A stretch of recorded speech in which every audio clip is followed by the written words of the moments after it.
Hello everyone, welcome to our channel Star I Q.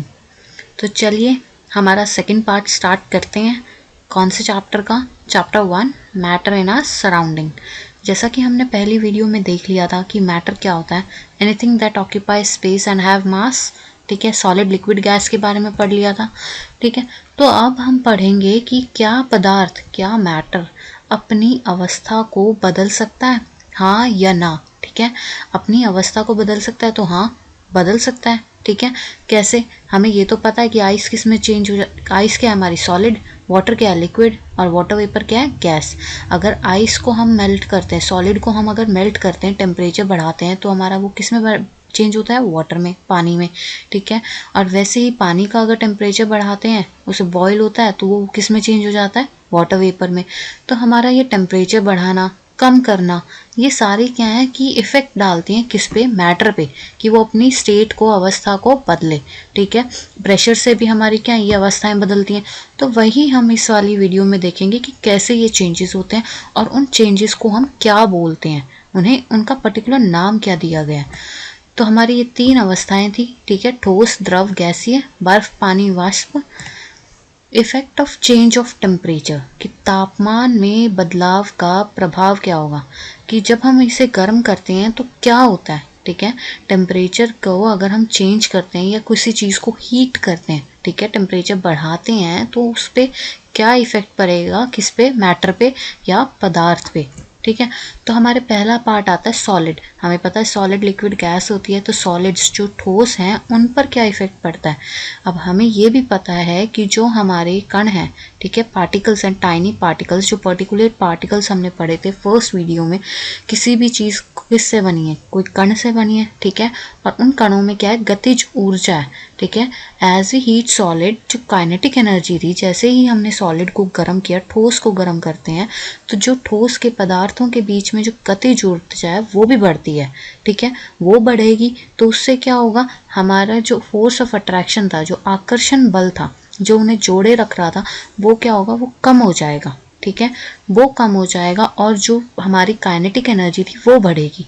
जैसे ही हम क्या है, सॉलिड को क्या कर रहे हैं? हीट कर रहे हैं, गर्म कर रहे हैं, उसका टेम्परेचर बढ़ा रहे हैं। ठीक है, सॉलिड को हीट करेंगे तो वो पानी में बदलता है। ठीक है, तो उनके बीच के जो पार्टिकल्स के बीच में जो काइनेटिक एनर्जी थी, जो उन्होंने पोजेस कर रखी थी, रख रखी थी या उनके पास थी, ठीक है, वो इंक्रीज होती है।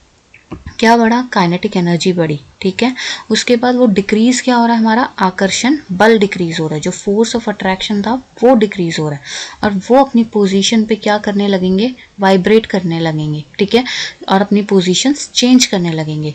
और जैसे जैसे वो स्टेट हमारी क्या है, पार्टिकल्स फ्री होते जाएंगे, मतलब अपनी पोजीशन पे वाइब्रेट कर रहे हैं और पोजीशंस चेंज कर रहे हैं, तो वो किस में कन्वर्ट होना शुरू कर देंगे? सॉलिड्स किस में कन्वर्ट होने शुरू कर देंगे? लिक्विड के अंदर। ठीक है, सॉलिड किस में कन्वर्ट शुरू हो जाएंगे? पानी के अंदर वो धीरे धीरे परिवर्तित हो जाएंगे। मेन पॉइंट क्या आया हमारा यहाँ? काइनेटिक एनर्जी बढ़ी तो वो, और काइनेटिक एनर्जी बढ़ेगी हीट हम देंगे तो, और डिक्रीज क्या होगा? हमारा फोर्स ऑफ अट्रैक्शन, और वो अपनी पोजीशन पे क्या करेंगे? वाइब्रेट करेंगे, अपनी पोजीशन चेंज करेंगे, और धीरे धीरे क्या, ठोस किस में बदल जाएगा? तरल में। ठीक है, उसके बाद क्या कहता है? Melting point. What is melting point? जो हमारा मेल्टिंग पॉइंट होता है वो क्या होता है? तो मेल्टिंग पॉइंट आइस का हमें पता है कि 273.16 केल्विन पे वो मेल्ट होना स्टार्ट हो जाती है। ठीक है, temperature at which solid melts, कि कोई भी सॉलिड जैसे कि आइस है वो मेल्ट हो रही है 273 केल्विन पे। ठीक है, कि वो उस पर क्या बन रही है? पानी में चेंज होने लगती है। तो ऐसा पॉइंट या ऐसा टेम्परेचर जब कोई सॉलिड बदले किस में? लिक्विड में। ठीक है, लिक्विड में बदले तो उसे हम क्या बोलेंगे? Melting point. वह तापमान जिस पर ठोस पिघल कर वायुमंडलीय दबाव में तरल बन जाता है, एटमॉस्फेयर के प्रेशर में वो क्या बन जाएगा? तरल, मतलब लिक्विड। ठीक है, तो हमारा क्या है ये कि बर्फ को पिघलने का बिंदु कौन सा है? 273.16 केल्विन। केल्विन क्या है? हमारी टेम्परेचर की एसआई यूनिट। वही हमारा फ्यूजन क्या है? अब किसी ने पूछा कि फ्यूजन क्या है? फ्यूजन वो प्रोसेस है जो मेल्ट हो रहा है, मेल्टिंग हुई ना सॉलिड से लिक्विड में, तो वो जो प्रोसेस है वो हमारा कहलाएगा फ्यूजन। ठीक है, एक ठोस को तरल में पिघलने की प्रक्रिया, उस प्रक्रिया को हम क्या कहते हैं? फ्यूजन कहते हैं। ठीक है, जब ये मेल्टिंग का प्रोसेस हो रहा है, ठीक है। ये जो मेल्टिंग की जो प्रक्रिया हो रही है, तो एक बार एक ठोस अपने पिघलने बिंदु पर पहुंच जाता है। जब वो टेम्परेचर ऐसा पहुंच जाता है कि हाँ भाई ये पिघल गया, तो उसके बाद वो टेम्परेचर इंक्रीज नहीं होगा। जब वो मेल्टिंग पॉइंट पे अपने टेम्परेचर पे पहुंच गया, तो वो टेम्परेचर उतना इंक्रीज नहीं करेगा। तो वो तब वो हीट कहाँ जाती है? अब वो तो सॉलिड था, ये लिक्विड में कन्वर्ट हो गया, ठीक है, मेल्ट हो गया। पर इसके बाद हीट कहाँ जाती है? पिघलने के समय जो ठोस में मौजूद ऊष्मा थी, ठीक है, हीट थी, वो उपयोग कौन करेगा? कण करेंगे। एक दूसरे के बीच में जो आकर्षण बल है ना, जो वो फोर्स ऑफ अट्रैक्शन था, उसे कम करने के लिए। तो वो गर्मी कहाँ जा रही है? उनके फोर्स ऑफ अट्रैक्शन को कम करने के लिए, ठीक है, उन पार्टिकल्स के पास जा रही है। इसलिए हम कह सकते हैं कि जो हीट एनर्जी है वहाँ पे छिप जाती है, ठीक है। वो हीट एनर्जी होती है उनके बीच में, पार्टिकल्स के बीच में, जो फोर्स ऑफ अट्रैक्शन को कम कर रही है, ठीक है। तो हमारी जो हीट है वो क्या है? छुप गई, मतलब है पर हमें दिख नहीं रही, या हम ये कह सकते हैं उसमें इफेक्ट नहीं डाल रही, ठीक है। तो लेटेंट हीट क्या कहलाएगा? The heat energy which is use to break, वो एनर्जी जो हमारे फोर्स ऑफ अट्रैक्शन को तोड़ने के लिए, जो पार्टिकल्स के बीच में जो आकर्षण बल था उसको तोड़ने के लिए जो हम हीट लगाते हैं, उसे हम लेटेंट हीट कहते हैं। कौन सी हीट? जो फोर्स ऑफ अट्रैक्शन, जो जैसे दो पार्टिकल्स हैं, ठीक है, दो पार्टिकल्स हैं, उनके बीच को तोड़ना है हमें, कोई लकड़ी को तोड़ना है, उसके बीच जो फोर्स लगा रहे हैं, और कितने फोर्स लगा रहे हैं, कितनी एनर्जी लगा रहे हैं, उस एनर्जी को हम लेटेंट हीट बोलते हैं, ठीक है। हीट एनर्जी, जो हीट हमारी लग रही है दो पार्टिकल्स को तोड़ने में, उसे हम लेटेंट हीट कहते हैं। और ये हीट जो, मतलब हम ये कह सकते हैं कि ये छिपी हुई हीट, जो वो हमने पढ़ी ना, ये छिपी हुई हीट, जो एनर्जी हमारी छिपी हुई है किसके अंदर? उन पार्टिकल्स के अंदर, तो वो हमारी क्या कहलाती है? लेटेंट हीट कहलाती है, जो कि फोर्स ऑफ अट्रैक्शन को तोड़ने के लिए काम करती है, ठीक है। अब लेटेंट हीट ऑफ फ्यूजन क्या है? Amount of heat energy required to change 1 kilogram of solid. अब 1 किलो बर्फ है, वो हमारी लिक्विड में कन्वर्ट हो, ठीक है, अपने मेल्टिंग पॉइंट पे, ठीक है। अपने मेल्टिंग पॉइंट पे 1 किलो जो हमारी आइस है, या बर्फ कह दो, वो पानी में कन्वर्ट हो रही है, ठीक है। तो वो वाली जो हमारी, उसको हीट कितनी चाहिए? 1 किलो को पिघलाने के लिए कितनी हीट चाहिए? वो कहलाएगी हमारी लेटेंट हीट ऑफ फ्यूजन, ठीक है। फ्यूजन प्रोसेस क्या था कि हमारा सॉलिड लिक्विड में बदल रहा है किसी मेल्टिंग पॉइंट पे, उस प्रोसेस को हमने फ्यूजन कहा था। पर जो एनर्जी हमने रिक्वायर ली है, उस एनर्जी को हम कहेंगे लेटेंट हीट ऑफ फ्यूजन। आई बात समझ में? ठीक है। लेटेंट हीट ऑफ फ्यूजन क्या हुई? जो वो एनर्जी हमने ली है सॉलिड को पिघलाने के लिए लिक्विड में, ठीक है। किस पे? सारा ये एटमॉस्फेरिक प्रेशर पे काम हो रहा है, जो हमारी सराउंडिंग में एट प्रेजेंट होता है, ठीक है। अब हमारा आता है लिक्विड्स पे क्या इफेक्ट होगा। हमने सॉलिड्स पे इफेक्ट देख लिया। अब सॉलिड से वो लिक्विड में तो कन्वर्ट हो रहा था, काइनेटिक एनर्जी बढ़ रही थी। यहाँ भी सॉलिड्स की तरह काइनेटिक एनर्जी हमारी क्या होगी? बढ़ेगी, तो लिक्विड इंक्रीज होगा, ठीक है। जैसे ही लिक्विड इंक्रीज हुआ, जो फोर्स ऑफ अट्रैक्शन था वो कम हो जाएगा, ठीक है। जो हमारी काइनेटिक एनर्जी थी वो इंक्रीज हुई, फोर्स ऑफ अट्रैक्शन कम हुआ, ठीक है। फोर्स ऑफ अट्रैक्शन कम होगा तो हमारे पार्टिकल्स क्या है कि दूर दूर भागेंगे। अब बस में स्पेस ज़्यादा है तो हम अलग अलग बैठेंगे, ठीक है। तो और अगर नहीं है तो हम आस पास बैठेंगे। तो वही है कि हमारा फोर्स ऑफ अट्रैक्शन क्या होगा? डिक्रीज होना स्टार्ट हो जाएगा और हम दूर दूर भागने लगेंगे, and they start moving freely.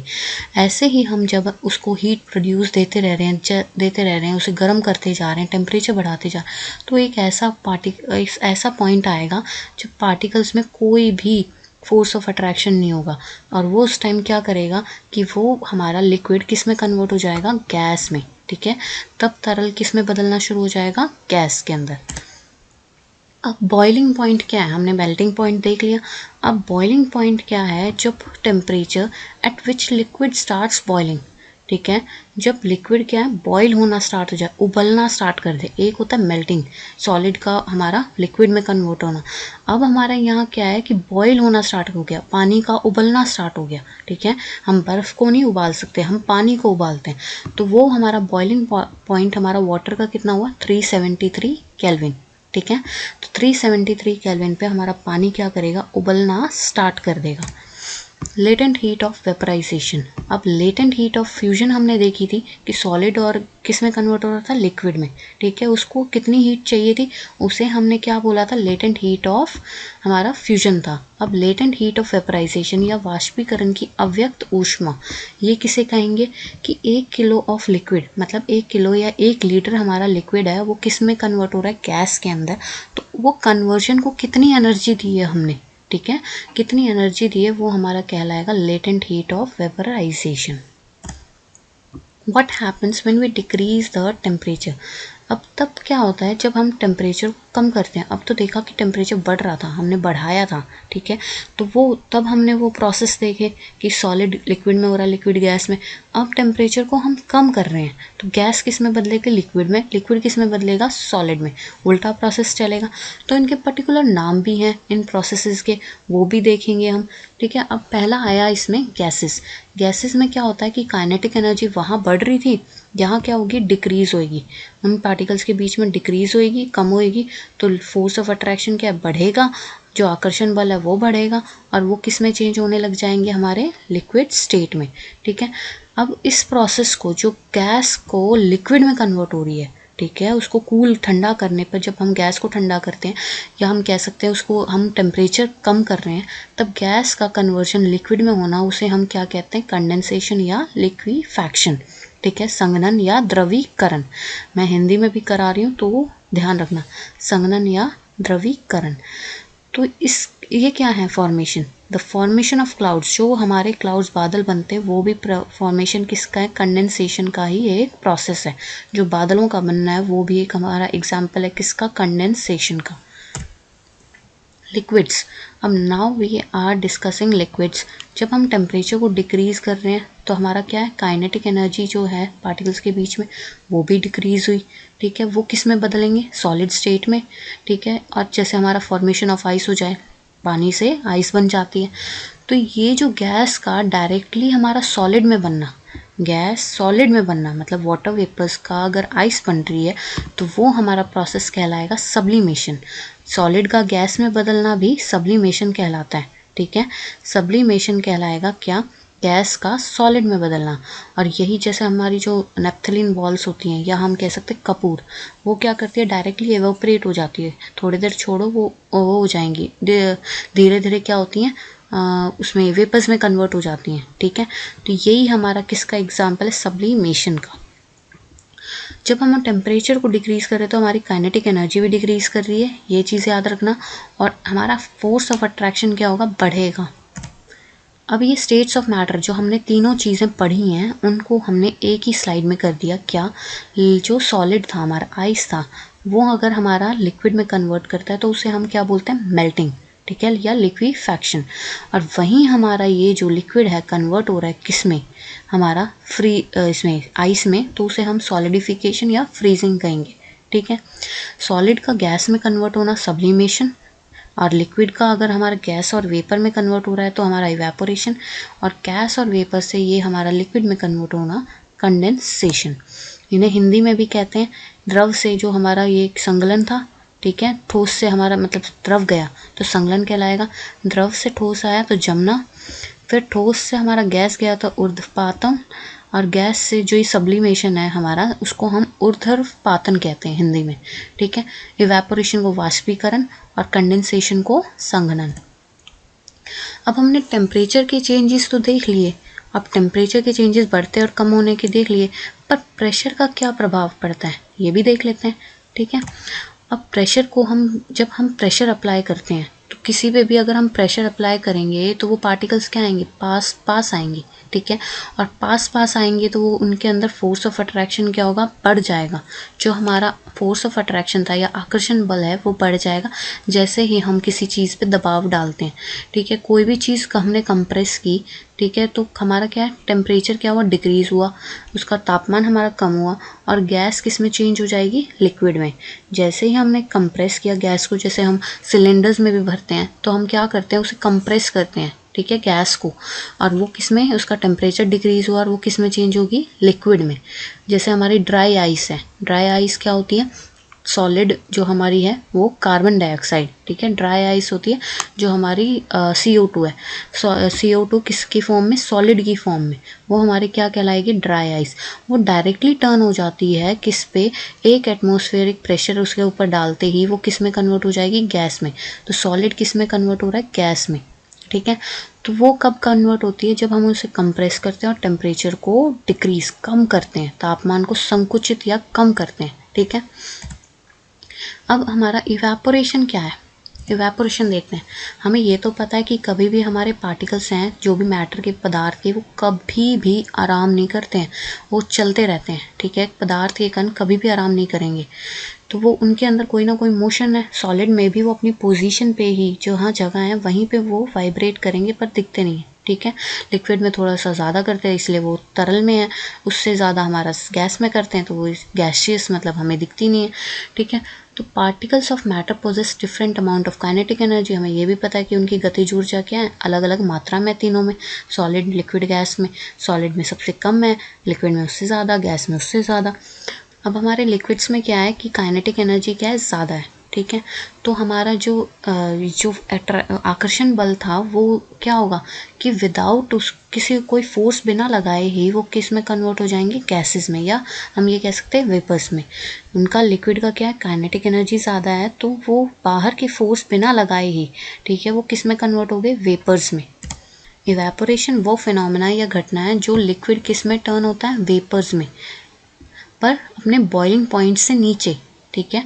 ऐसे टेम्परेचर पे जब बॉइलिंग उबल नहीं रहा, उससे पहले ही वो इवेपोरेट हो रहा है। अब कपड़ों को में से पानी निकलता है तो उबलता थोड़ा ना, और डायरेक्ट ही भाप में कन्वर्ट हो रहा है, ठीक है। तो ये ही हमारी घटना कह सकते हो, या हमारा फिनोमेना कह सकते हो, कि change of liquid into vapours at any given temperature, किसी भी टेम्परेचर पे, किसी भी तापमान पे, वो जो वेपर्स हैं, वाष्प हैं, वो किस में कन्वर्ट हो रहे हैं, तरल में, ठीक है। तो इवेपोरेशन क्या है, बॉइलिंग से अलग होता है, बॉइलिंग से अलग होगा। अब कपड़े कभी उबलते नहीं है, वो इवेपोरेट होते हैं। समुंदर कभी उबलता नहीं है, उसमें से हमारी भाप निकलती रहती है, ठीक है। तो बॉइलिंग और इवेपोरेशन में ये डिफरेंस है। अब इवेपोरेशन में हमारा जो वेपर प्रेशर है वो कम होता है, किससे, एटमॉस्फेरिक प्रेशर से, तो कोई बबल्स नहीं बनते। और वहीं वेपर प्रेशर जैसे ही एटमॉस्फेरिक प्रेशर के इक्वल आ जाता है, ठीक है, तो वहाँ पे हमारे बबल्स दिखते हैं। हमें इवेपोरेशन में कभी बबल्स देखे नहीं ना, तो वही चीज़ है, यही डिफरेंस है हमारा इवेपोरेशन पे और बॉइलिंग में। इवेपोरेशन बॉइलिंग पॉइंट से नीचे होता है, ठीक है। अब हमारे फैक्टर्स जो इवेपोरेशन पर इफ़ेक्ट करते हैं, जो वाष्पीकरण को इफ़ेक्ट करेंगे, वो कौन से हैं। अगर कंडीशन दी है कि सरफेस एरिया बढ़ गया, एक कपड़े को हम घिचड़ मचड़ करके उसको सुखा दें, ठीक है, तो उसका जो रेट ऑफ इवेपोरेशन क्या है, एक सीधे सुखा रखे हैं तो सबसे जल्दी क्या सूखेगा, जो इसका सरफेस एरिया हमने फैला रखे हैं वो कपड़े जल्दी सूखेंगे, ठीक है। तो जैसे ही हमने सरफेस एरिया को इंक्रीज़ किया तो वैसे ही हमारी इवेपोरेशन क्या होगी, इंक्रीज़ हो जाएगी, जो रेट ऑफ इवेपोरेशन वो भी इंक्रीज़ हो जाएगा।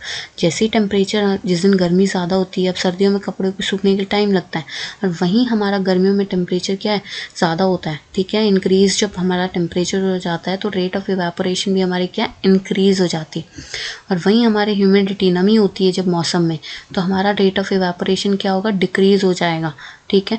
कपड़े के एग्जांपल से आप ले सकते हो, इजीली ये याद हो जाएंगे। जैसे ही हमारी हवा इंक्रीज़ होती है, जो विंड की स्पीड है वो इंक्रीज़ होती है, तो वैसे ही हमारी रेट ऑफ इवेपोरेशन क्या है, इंक्रीज़ हो जाती है। अब हाउ इवेपोरेशन कॉजेज कूलिंग। अब ये हमारा क्वेश्चन आता है, वाष्पीकरण ठंडा होने का कारण कैसे बन जाता है, ठीक है। तो इवेपोरेशन क्या करता है, वो एनर्जी यूज़ करता है, किसकी, लिक्विड पार्टिकल्स की, जो तरल कण थे उनकी हमारी इवेपोरेशन यूज़ करेगा, ठीक है, वो एनर्जी यूज़ करेगा। तो वो क्या करता है कि जो पार्टिकल्स एब्जॉर्ब करेंगे सराउंडिंग में से, वो कंपेंसेट कर देंगे कौन सी एनर्जी जो हमारी जा रही है। इवेपोरेशन सराउंडिंग में से जो हमारे कण हैं वो पार्टिकल्स एब्जॉर्ब करेंगे सराउंडिंग में से एनर्जी को, और वो कंपेंसेट करेंगे कौन सी एनर्जी को, जो हमारी उड़ रही है, ठीक है, वो उड़ रही है। वो पार्टिकल्स कौन से आएंगे, इवेपोरेशन में से आएंगे, ठीक है। वो एनर्जी कहाँ से आएगी, हमारी सराउंडिंग में से आएगी। तो इसीलिए हमें क्या लगेगा, ठंडा। जैसे हमने एसीटोन लेते हैं, नेल पेंट रिमूवर, तो हम लगाते ही हमें क्या ठंडा महसूस होता है। तो वो एनर्जी जो पार्टिकल्स क्या है लूज़ कर रहे हैं, तो हमारे सराउंडिंग से ले रहे हैं, तो वो एट अ टाइम क्या है, हमें ठंडक महसूस होएगी, ठीक है। और एक और एग्जांपल आ गया कि जब हम गर्मियों में हमारे क्या है कि पानी जो छिड़कते हैं तो वहाँ हमें क्या है ठंडक एकदम से महसूस होती है ज़मीन में से। ऐसे ही हम कप में क्या है चाय हमारी गर्म रहती है, ठीक है, और इजीली हम पी सकते हैं। किसमें जो प्लेट होती है, सॉसर होता है, उसमें हम इजीली हम चाय को पी सकते हैं, ठीक है। अब हमारा नेक्स्ट क्वेश्चन आता है, why people where cotton clothes in summer. गर्मियों में लोग सूती कपड़े क्यों पहनते हैं? क्योंकि हम देखो गर्मियों में हमें सबसे ज़्यादा पसीना बहाते हैं, ठीक है। जैसे ही हमने पसीना बहाया तो हमारा क्या है कि वो हमारी इवेपोरेट होगा, तो हमारी बॉडी को वो एनर्जी कहाँ से मिलेगी? बाहर से, सराउंडिंग से, तो इसलिए हमें ठंडक महसूस होती है। तो कॉटन क्या करता है, जो हमारी कॉटन है वो एब्जॉर्ब करेगी पसीने को ईजिली, और वो एक्सपोज करेगी यार हमें, क्या करेगी जो कॉटन ने वो वातावरण से, मतलब कि जैसे कपड़ा है उसने हमारा एब्जॉर्ब किया पसीने को और वो एक्सपोज करती है एटमॉस्फेयर को ईजिली, ताकि वो इवेपोरेट हो सकें। कॉटन का कपड़ा जल्दी सूखता है, ठीक है। तो इसीलिए क्या करता है कि जो सूती कपड़े हैं वो हमें ठंडक महसूस देते हैं, ठीक है। ईजिली एवेपोरेट होगा तो वो हमारी एनर्जी कहाँ से मिल रही है हमें? सराउंडिंग से। वो अपनी कंपेंसेट कर रहे हैं, ठीक है। ये पॉइंट क्या है, हो गया डिस्कस दोनों एग्जाम्पल्स में। तो वो हमें क्या है समर डेज में ठंडक प्रदान करते हैं, कह सकते हो, या फिर हमें बदले में ठंडक देते हैं।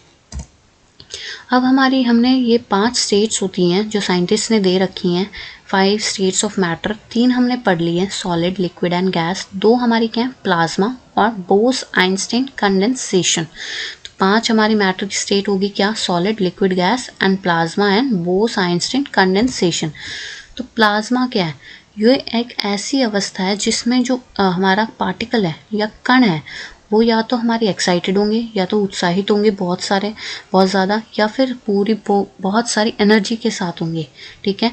ये आयनाइज्ड गैसेस होती हैं, आयनित गैस होती हैं, चार्ज्ड गैसेस होती हैं, ठीक है। जैसे ही हमने कोई ये हमारी ट्यूब्स होती हैं, फ्लोरेसेंट ट्यूब्स हैं, CFLs हैं, इनमें गैसेस होती है। जैसे ही हम बिजली का बटन दबाते हैं तो वो चार्ज हो जाते हैं और वो बहुत ज़्यादा रोशनी देते हैं, ठीक है। या तो वो सुपर एक्साइटेड होंगे या सुपर एनर्जेटिक। ऐसी अवस्था जिसमें कण क्या होगा, अति उत्साहित या सुपर ऊर्जावन। अब नियॉन बल्ब्स में नियॉन गैस होती है, और या फिर उसके जो फ्लोरेसेंट ट्यूब है उसमें हीलियम होती है, ठीक है। जैसे ही हमने इलेक्ट्रिसिटी पास की, वो ट्यूब के अंदर जो भी गैस थी वो एनाइज होगी और वो प्लाज्मा बनाएगी, और इसके कारण हम क्या है, ग्लो करेंगी, ठीक है। तो ये हमारा एग्जाम्पल हो गया किसका, प्लाज्मा का।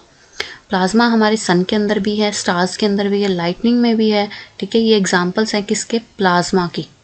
बोस-आइंस्टीन कंडेंसेशन, BEC, ठीक है। ये हमारी 5वीं स्टेट है जो कि डिस्कवर की किसने, अल्बर्ट आइंस्टीन ने। और उन्होंने किसकी स्टडी पे, हमारे इंडियन साइंटिस्ट सत्येंद्र नाथ बोस की स्टडी पे उसने डिस्कवर की थी। तो BEC क्या है कि condensing gases of extremely low densities, ऐसी गैसेस उठाते हैं जिनकी जो घनत्व है वो बहुत कम होता है, ठीक है। तो और उनको लोअर टेम्परेचर पर, कम तापमान पर वो कंडेंस किए जाते हैं, संघनन की जाती हैं, ठीक है। उन गैसों को संघनन किया जाता है किस पे, लोअर टेम्परेचर्स पे। और वो गैसेस कौन सी होती हैं, लो डेंसिटी की होती हैं। और कंडेंसेशन क्या था, हमारा वेपर्स का लिक्विड में कन्वर्ट होना। तो इस कंडीशन को हम क्या कहते हैं, बोस-आइंस्टीन कंडेंसेशन। अब ये हमारे इंपॉर्टेंट मेजरमेंट्स हैं, यूनिट्स हैं। SI यूनिट किसकी, वॉल्यूम की। जैसे हमें पता है मीटर क्यूब, अगर हम कॉमन यूनिट लेते हैं वॉल्यूम की तो लीटर्स है, टेम्परेचर की केल्विन है, प्रेशर की पास्कल है, और जो प्रेशर एग्जर्ट किया गया है गैस से तो वो एटमॉस्फेरिक प्रेशर पे ही करते हैं, ठीक है। तो ये हमारी सिंपल यूनिट्स थी। तो ये था हमारा बेटा chapter, this is completed now. और अब कोई डाउट हो तो आप हमें कमेंट कर सकते हैं, ठीक है। और कैसा लगा ये भी और आगे शेयर भी कर दीजिए। Thank you so much.